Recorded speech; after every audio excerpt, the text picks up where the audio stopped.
하나님 말씀 민수기 33장 11절에서 17절까지 보겠습니다. 홍해가를 떠나 신광야에 진을 치고 신광야를 떠나 독가에 진을 치고 독가를 떠나 알루스에 진을 치고 알루스를 떠나 르비딤에 진을 쳤는데 거기는 백성이 마실 물이 없었더라. 르비딤을 떠나 신의 광야에 진을 치고 신의 광야를 떠나 기브롯 핫다와에 진을 치고 기브롯 핫다와를 떠나 핫세롯에 진을 치고. 아멘. 예수님이 이 땅에 오셨을 때 표적을 행해 주셨잖아요. 그래서 표적을 사람들이 놀랄 만한 거의 모세에 비견하거나 모세를 뛰어넘는 그런 표적을 행해 주셨습니다. 그런데 이 표적이 보여주는 그 메시지가 있는데 첫 번째가 뭐냐면은 이 표적을 행하는 그 사람이 하나님이 보낸 사람인 것을 이 표적을 통해서 확증해 주는 거죠. 내가 보낸 사람이야. 그래서 성경에 보면은 하나님이 신명기 18장을 통해서 확증해 준 게 뭐냐면 내가 나중에 이 모세 같은 선지자를 보낼 텐데 그 사람이 하나님이 보낸 사람인지 아닌지를 확인할 방법은 그가 하는 말에 기적이 따를 거라고 분명히 말씀해 주셨단 말이죠. 그래서 첫 번째가 표적을 통해 보여주는 것은 그 예수님이 하나님이 보낸 사람인 것을, 그래서 요한복음에 내가 그로부터 왔다는 표현이 정말 많이 나오는 것입니다. 두 번째는 뭐냐면은 그 예수님이 그래서 하는 메시지가 하나님이 이 예수님을 통해서 혹은 선지자를 통해서 하는 메시지인 것을 보여주는 것이 되는 겁니다. 그래서 표적을 통해서 이 메시지는, 이 말씀은 하나님의 말씀이야, 여호와의 말씀이야, 땅에 떨어지지 않은 하나님의 말씀인 것을 확증시켜 주셔서 그 메시지에 귀를 기울이게끔 하는 게 이 목적이고, 세 번째가 뭐냐면은 이 표적 자체에 목적이 있는 것입니다. 그래서 예수님이 베푸시는 표적의 대표적인 게 뭐가 있냐면은 눈 먼 자 눈은 뜨게 하고 귀 먼 자 이게 열게 듣게 만들고, 그런 표적이 많았던 거죠. 그래서 마태복음 11장 2절에서 6절에 이런 말씀이 있는 것입니다. 요한이 옥에서 그리스도께서 하신 일을 듣고 제자들을 보내어 예수께 여짜오되 오실 그이가 당신이 오니이까 우리가 다른 일을 기다리오리까? 예수께서 대답하여 이르시되 너희가 가서 듣고 보는 것을 요한에게 알리되 맹인이 보며 못 걷는 사람이 걸으며 나병 환자가 깨끗함을 받으며 못 듣는 자가 들으며 죽은 자가 살아나며 가난한 자에게 복음이 전파된다 하라. 누구든지 나로 말미암아 실족하지 아니한 자는 복이 있도다 하시니라 라고 이제 말하고 있는 것입니다. 그런데 표적만 받고 진짜 기적이 이 심령에 임해야 되는데 이제 이게 안 임하면은 이제 그때 문제가 되는 거죠. 그래서 예수님이 기적을 베풀었을 때 그 10명의 문둥병자가 고침을 받았는데 사마리아 한 명만 돌아왔어요. 예수님 발 앞에 무릎 꿇었단 말이죠. 그래서 너 외에는 나한테 다시 오냐가 없냐고 예수님이 되물어 보세요. 그래서 진짜 중요한 거는 병만 고치는 게 중요한 게 아니라 그 표적을 통해서 내 영적인 눈이 떠지고 영적인 귀가 열리고 영적인 그 감각이 깨어나는 게, 이게 예수님이 베푸시는 진짜 구원이 되고 진짜 우리를 인도하시는 능력이 되고 은혜가 되어지는 것입니다. 그런데 이 말을 해도 못 알아듣는 사람이 있었단 말이에요. 요한복음 9장 39절 41절에 바리새인들이 예수님이 하시는 말씀에 대해 반항하면서 우리도 소경인가라고 하니까 예수님이 그들에게 하신 말씀이 이 말씀입니다. 예수께서 이르시되 내가 심판하여 이 세상에 왔으니 보지 못하는 자들은 보게 하고 보는 자들은 맹인이 되게 하려 함이라 하시니, 바리새인 중에 예수와 함께 있던 자들이 이 말씀을 듣고 이르되 우리도 맹인인가? 예수께서 이르시되 너희가 맹인이 되었더라면 죄가 없었으려니와 본다고 하니 너희 죄가 그대로 있다고. 나는 하나님의 말씀대로 살아, 나 율법대로 살아, 내가 무슨 죄이냐라고 그 말을 하고 있는 거란 말이에요. 그런데 예수님의 심령을 본단 말이에요. 심령에 하나님의 은혜도 없고 사랑도 없고 영혼을 사랑하고 아끼는 마음도 없고 그 영혼 위해서 자기를 희생하고 헌신할 줄도 모르고 그게 얼마나 귀하고 값지고 영광스러운 줄을 깨닫지도 못한단 말이에요. 예수님 볼 때는 이 사람도 죄인이고 이미 죽어있는 사람인 거예요. 그런데 내가 병든 거를 깨닫지 못하고 내가 죽어있는 거 깨닫지 못하고 내가 눈먼 거 깨닫지 못하고 듣지 못한 거 깨닫지 못하니까 예수님 앞에 나가는 생각조차를 안 하는 거죠. 하나님이 그래서 이스라엘 백성을 애굽에서 건진 다음에 그들을 하루하루 인도해 주시는 여정을 통해서 뭐를 가르쳐 주시냐면은 그들 속에 있는 죄가 무엇인지를 하나씩 이제 가르쳐 주기 시작하시는 것입니다. 우리가 이런 고민을 하죠. 예수 믿는데 왜 나는 성령 충만하지 않고, 늘 성령 충만하지 않고, 왜 이렇게 사람 때문에 힘들고 환경 때문에 힘들고 나 자신 때문에 왜 이렇게 힘들까? 나 예수 믿는 건 맞나? 주님이 나를 사랑하는 거 맞나? 그런 생각을 가질 때가 있단 말이에요. 근데 그런 생각을 가질 때마다 오늘 읽는 이 민수기 말씀이 우리한테 위로가 되고 우리한테 소망을 주는 말씀이 되어지는 것입니다. 나를 고민하게 하는 것, 나를 절망하게 하는 것, 나를 낙심하게 하고는 이 죄 문제에 대해서 우리가 생각할 수 있는 것은 예수님은 우리 죄 때문에 이 세상에 오셨다는 것, 그 죄 문제 해결해 주려고 이 땅에 오셨다는 것, 이게 1차적인 예수님의 목적이라는 것을 알아야 되는 것입니다. 하나님이요, 이스라엘 백성을 애굽에서 인도하신 다음에 광야로 인도하셨을 때 이스라엘의 죄 문제가 그 전까지는 먹고 사는 게 힘든 문제고 하루하루가 지옥 같은 게 문제였는데, 이 광야로 인도함부터 어떤 문제가 수면 위로 떠올랐냐면 죄 문제가 수면 위로 떠오르기 시작한 거예요. 내가 예수 믿기 전에는 그냥 환경이 문제인 줄 알았던 거예요. 그런데 예수 믿고 난부터 주님의 인도를 받기 시작하니까 내 죄 문제가 수면 위로 이제 들어 올라가기 시작하는 거예요. 그래서 이스라엘의 진짜 문제는 환경적인 문제가 아니었더라. 이 마음속에 있는 죄가 진짜 문제였고, 그게 진짜 그들의 병이었고, 그들의 가장 큰 해결해야 될 문제가 되어진 거죠. 그래서 하나님이요, 이스라엘 백성의 애굽에서 건질 때는 누굴 치냐? 애굽을 쳐버렸어요. 그래서 이스라엘이 뭐 잘났든 못났든 상관없이 무조건 애굽을 치십니다. 그런데 광야로 인도하셨을 때는 하나님이 그때부터 누굴 치냐? 이스라엘 백성을 쳐버리세요. 이때는 애굽만 치다가 이때는 이스라엘만 쳐요. 딴 백성은 아무도 안 건드려요. 이스라엘만 쳐버려요. 근데 가나안 땅에 들어가서는 하나님이 이스라엘 가운데 거하시면서 그때는 이스라엘이 가나안 7족속을 치기 시작하는 거예요.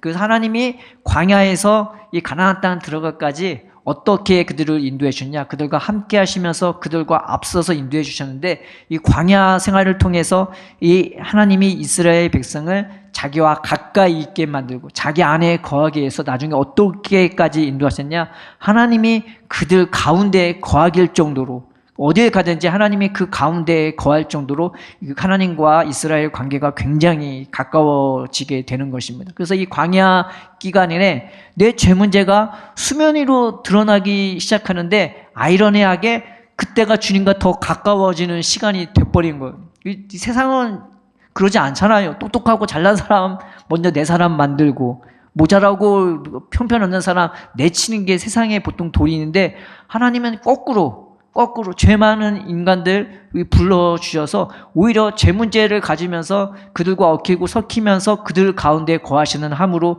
하나님으로 이 백성을 인도해 주신 것을 볼 수가 있는 것입니다. 그래서 믿는 자의 노정과 여정은 다른 게 아니라 내가 하나님과 더 가까워지고 나보다 앞서시고 함께 하시는 그 예수님을 통해서 예수님이 내 안에 거하기까지, 예수님이 내 안에서 일하실 때까지 그 예수님 붙잡고 내 연약함도 내 완악함도 주님 앞에 맡겨버리는 게 이게 신앙생활이 되시는 것입니다. 우리가 여기서 소망을 가질 수 있는 것은 40년 내내 하나님은 이 이스라엘 백성을 한 번도 버린 적이 없으셨고, 하루하루 늘 책임져 주시고 하루하루 늘 살피셨고 하루하루 그들의 잠자는 것까지, 그리고 그들이 쉬고 움직이는 모든 것을 하루하루 한 걸음 한 걸음 앞서서 인도해 주셨다는 것을 볼 수가 있는 것입니다. 그래서 죄의 문제가요, 염려, 근심이 아니라 오히려 주님이 나를 찾아오실 근거가 되는 것들이 돼버린 거죠. 말씀 볼까요? 홍해가를 떠나 신광야에 진을 치고 라고 나와 있죠. 이 신광야가 무슨 뜻이냐면은 가시, 진흙, 그런 뜻입니다. 주님이 나를 부으셨을 때 내 상태가 어떤 상태냐? 가시가 있는 상태고 아직 빚어지지 않은 진흙 상태가 되는 거예요. 그 다음 12절에 신광야를 떠나 13절에 독가에 진을 치고 라고 나와 있죠. 이 독가라는 뜻이 뭐냐면은 광산이라는 뜻입니다. 그리고 두드린다는 뜻이에요. 내 상태가 어떤 상태냐? 아직 보석이 캐낸 그 자리가 아닌 거예요. 아직 보석을 캐내야 하는 그 자리가 되는 거죠. 보석은요, 대부분 어떻게 만들어지냐, 화산 활동을 통해서 만들어져요. 극심한 고난 가운데서 만들어지고, 그리고 많은 시간을 거치면서 이 보석이 대부분 만들어지죠. 그래서 우리가 다 잘 아는 다이아, 사파이어, 루비, 토파지, 뭐 여러 가지 보석들이 대부분 다 화산 활동을 통해서 긴 시간을 통해서 이렇게 단단하게 만들어져요. 그런데 그렇게 만들어진 보석을 하나님이 우리 속에서 이제 캐내는 작업이, 나를 구원하신 다음에 해주시는 작업이 되는 것입니다. 그래서 독가라는 말씀이 여기에 떠나 있고, 또 알루스라고 했죠. 이게 알루시라는 말인데, 이게 말이 무슨 뜻이냐? 반죽한다는 뜻입니다. 주님이 내 삶의 하루하루를 어떻게 인도해 주시냐? 나를 직접 빚어나가시는 거예요. 내 하루하루는 주님이 직접 나를 빚어주시는 하루하루로 하나님이 우리를 그렇게 인도해 주시는 겁니다. 세상은 자기가 생각해야 되고, 자기가 붙잡아야 되고, 자기가 뭘 해내야 돼요. 그런데 우리는 달라요. 영적인 길은 하나님이 내 하루를 분명하게 책임져 주시고, 인도해 주시고, 빚어나가 주시는 것입니다. 그래서 이 믿음으로 내가 사는 거예요. 내가 뭘 하는 내 일상의 삶을 살아가면서도 내 영적인 것은 주님이 분명히 책임져 주신다. 주님이 분명히 빚어주신다는 그 믿음으로 살게 되는 것을 말합니다. 14절에 알루스를 떠나 르비딤의 진을 쳤다고 나오는데, 르비딤이 휴식처라는 뜻이 되는 겁니다. 그래서 하나님의 은혜로 내가 쉼을 얻고 거기서 주님의 손길에 의하여 내가 빚어지는 것을 기다리는 것이 되어지는 거예요. 그래서 내 삶의 하루하루가 이렇게 신 광야를 통해서, 또 독가를 통해서, 알루스를 통해서, 르비딤을 통해서 주님이 나를 빚어 나가시는 것이 이제 주님이 우리가 함께하는 신앙의 여정이 되는 것입니다. 15절에 보면은 르비딤을 떠나 신의 광야에 진을 치고, 앞에 있는 신 광야나 좀 비슷한 말인데 이 시나이라고 하거든요. 이거는 무슨 뜻이냐?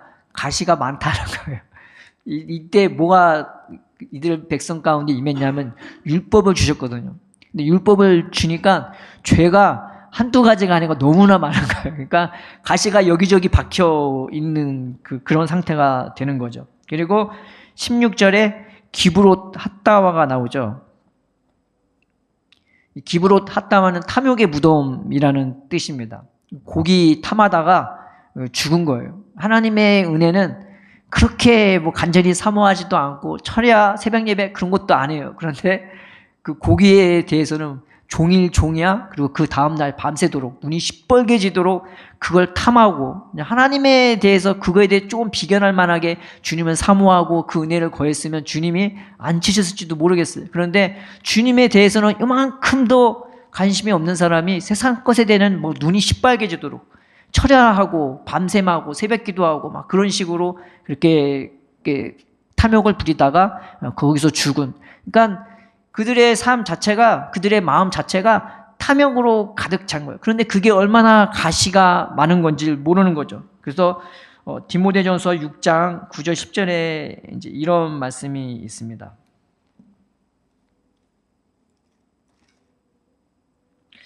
부하려 하는 자들은 시험과 올무와 여러 가지 어리석고 해로운 욕심에 떨어지나니 곧 사람으로 파멸과 멸망에 빠지게 하는 것이라. 돈을 사랑함이 일만하게 뿌리가 되나니 이것을 탐내는 자들은 미혹을 받아 믿음으로서 떠나 많은 근심으로써 자기를 찔렀도다. 탐욕이 내 마음에 이런저런 막 가시를 막 여기저기 갖다 박히게 만들고, 나 또한 그 탐욕 때문에 다른 사람을 그 눈으로 똑같이 보게 되는 거예요. 탐욕으로 보고, 탐욕으로 평가하고, 탐욕으로 높이든지 낮추든지 그렇게 대하는 것을 말하는 거예요. 그래서 민수기 33장 55절에 이런 말씀이 있는 거죠. 너희가 만일 그 땅의 원주민을 너희 앞에서 몰아내지 아니하면 너희 남겨둔 자들이 너희 눈에 가시와 너희 옆구리에 찌르는 것이 되어 너희가 거주하는 땅에서 너희를 괴롭게 할 것이요 라고 나와 있는 거죠.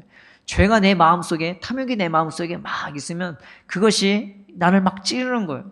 똑같아요. 예수님이 그거 몰아내 주시려고 우리 가운데 함께 하시고 우리를 그렇게 인도해 주시는 거죠. 그래서 우리가 가진 소망이 뭐냐?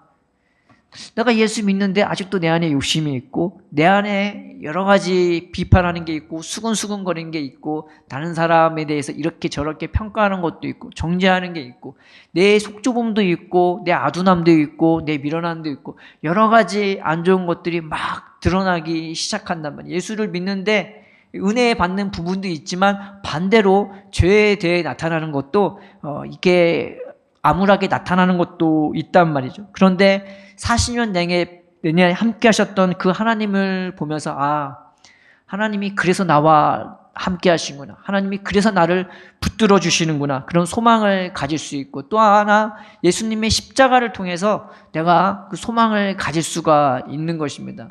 세상은 그런 거 전혀 상관없잖아요. 욕심을 부리든 말든 그게 무슨 세상에 그런 걸 상관하겠어. 근데 예수님은 내가 갖고 있는 연약함, 죄성까지 요만한 것까지 하나까지 다 보시고 있고 살피고 있고 그거에 대해서 신경 쓰고 계신 분이신 것입니다. 그래서 신앙 여정에는 주님 앞에 내 연약함도 가지고 나가야 되는 거죠. 야고보서 4장 7절에서 10절에 이런 말씀이 있습니다.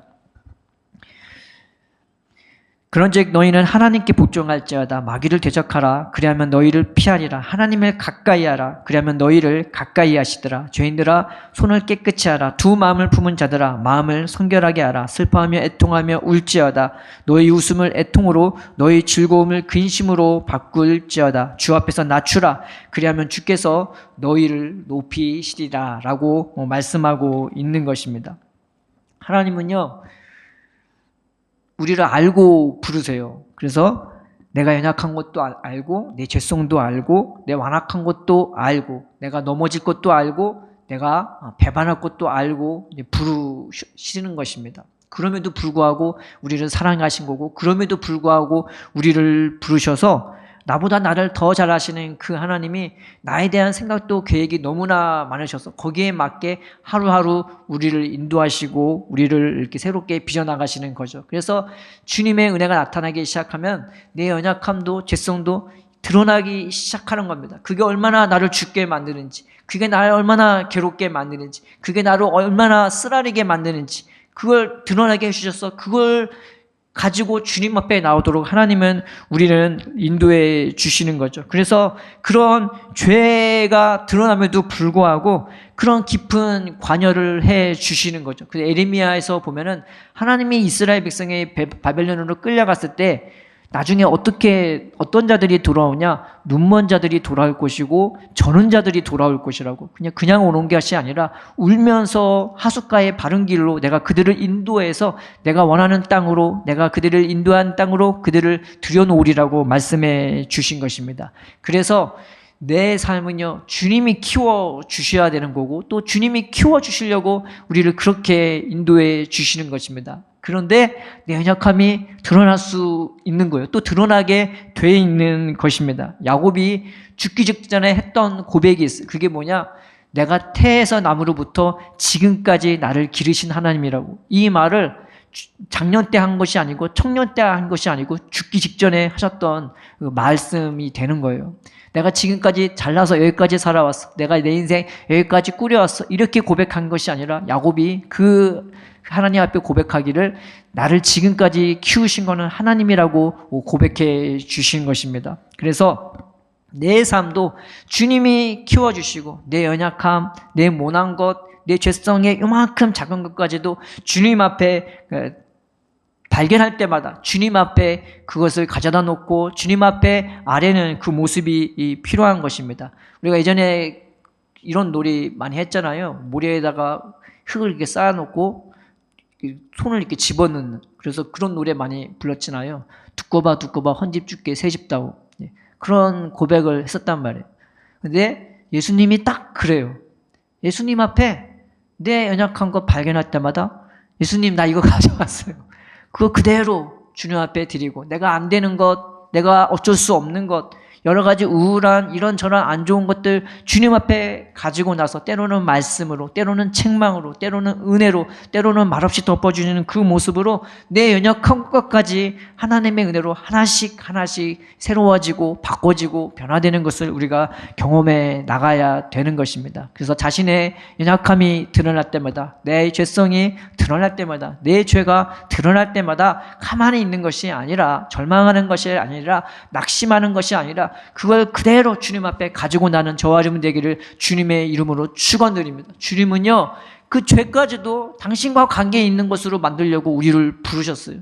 너 죄 지면 안 돼, 이게 아니라 그 죄까지 우리를 그대로 품어주시고 우리를 사랑해 주셔서 그대로 죄까지 녹여버리려고 하나님은 우리를 불러주신 것입니다. 2호선 상담소에 어떤 청년과 어머니가 한 명이 왔는데요, 이 청년이 어머니랑 이제 얼굴 보기가 싫은 거예요. 그런데 방송을 보니까 이 청년이 너무 착해.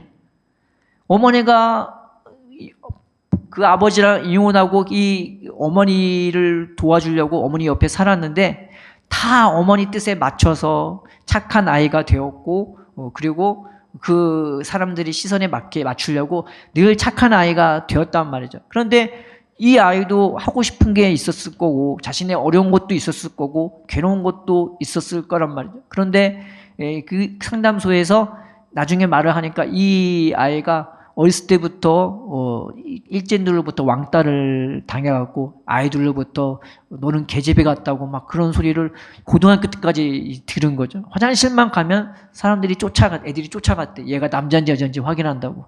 그 정도로 수모를 당했는데도 어머니가 슬퍼할까봐, 어머니가 걱정할까봐, 다른 사람이 걱정할까봐 자신의 이런 아픔도 고통도 얘기하지 못하고 늘 끙끙 앓고 그렇게 청년 때까지 살아낸 거예요. 그런데 청년이 돼서 이제는 어머니한테 자기 아픔도 얘기하고 막 하려고 했는데 이 어머니는 이 아들한테 관심이 없는 거예요. 자기한테만 관심이 있는 거예요. 이 아들이 자기한테 잘하는 것만 관심이 있는 거예요. 그러니까 이 청년이 거기에서 완전 충격을 먹어갖고 더 이상 그 어머니하고 관계를 맺기가 힘든 거죠. 그래서 2호선 그분이요, 목사님 사모님 거 아시죠? 그래서 목사님 사모님이세요.